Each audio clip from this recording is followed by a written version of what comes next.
Compared to New England's Gillette Stadium, Denver's Sports Authority Field at Mile High is at an elevation about 5,000 feet higher.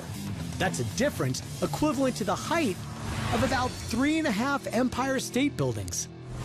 And this contrast in altitude can have a dramatic effect on the field. Compared to sea level, in Denver, the air is about 18% less dense, which means there's less air resistance on throws and kicks. In fact, compared to Gillette Stadium, all else being equal, a 50-yard field goal attempt in Denver will travel about 4 yards farther. And the thin air in Denver can also have many physiological effects on the visiting team. With less dense air, oxygen molecules, which fuel our muscles, are scarcer.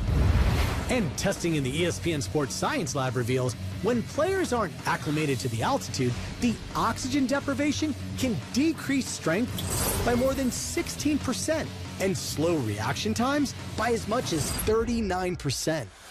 For a Denver receiver running a stop-and-go pattern, this slowed reaction can translate to an extra 1.5 feet of separation from a less acclimated defender. Now, if wind is a factor in Denver, like in last week's divisional matchup, the key might be a strong arm. In just a 15-mile-per-hour crosswind, a 50-mile-per-hour pass will deviate from its target about 66% more than a 60-mile-per-hour pass. For ESPN Sports Science, I'm John Brinkus.